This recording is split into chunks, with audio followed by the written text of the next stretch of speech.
President Morsi of Egypt has been quoted as saying some very, very anti-Semitic things.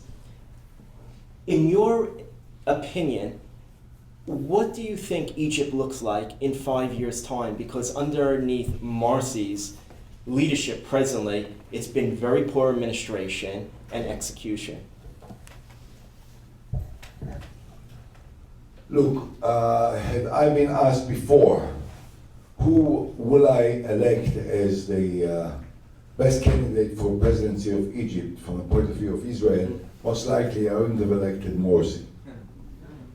That's obvious. But on the other hand, we have to look at the realities and see what we can do in order to make the most of it for Israel. So maybe Morsi is not the ideal leader of Egypt, but he's the leader of Egypt. He was elected, he's in control. Therefore, I think that we should look for ways that will try to maintain the minimum, the inevitable minimum that is important for the stability of the peace treaty between Israel and Egypt. And to this day, in spite of what one could have suspected, considering the background of the Muslim Brothers and the attitudes and the personal opinions of Morsi, they didn't do anything that would challenge the agreement between Israel and the Palestinian Authority and the Egyptians, the peace treaty. So it's very important. Now, I think that there is one element here which must be realized, or at least, seriously observed. Morsi didn't make the revolution in Egypt.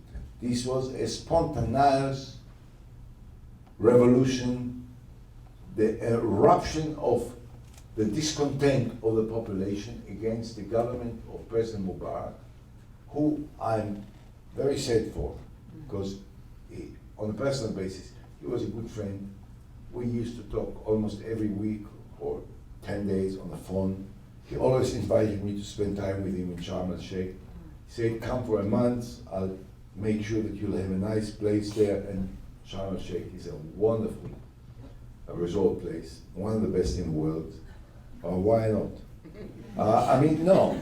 Think about it, that the president of Egypt talks to you on a personal basis and says, come be my guest for a month. And, we'll have time together, we'll eat, we'll talk, we'll watch TV, we'll argue about soccer, whatever you want. Not about American football, I'm sorry.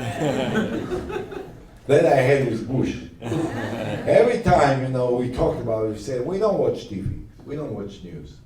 He doesn't watch, I don't watch. I said, we must watch sport. He said, sure.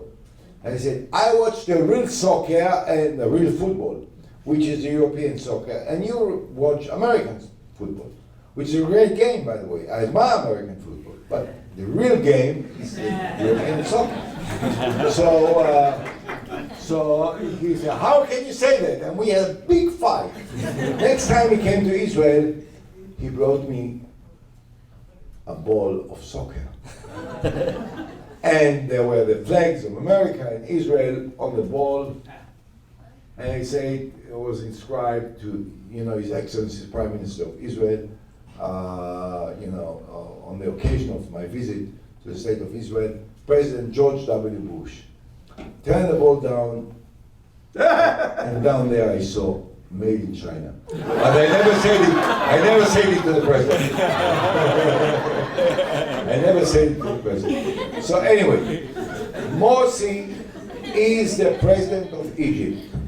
He knows one thing, that the same forces that kicked out Mubarak, and which he didn't activate, they activated themselves. They can do the same to him. Therefore, he will be careful not to go beyond the limits. And also, he has to feed 80 million mouths every day. It's not the time, and it's not the excuse to break the agreement with Israel, because he knows that if he will do it, he will lose the potential support of the United States and of the Western world for something which is essential for his survivability as the leader of Egypt. Therefore, again, you ask me whether I'm happy with Morsi. I'm not happy with Morsi.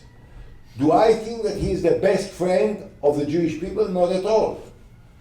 Can we find ways of accommodations that will keep the balance between us and Egypt? The answer is yes. We have to be smart, we have to be careful, we have to be responsible, and I think that he knows also what are the limits to this game.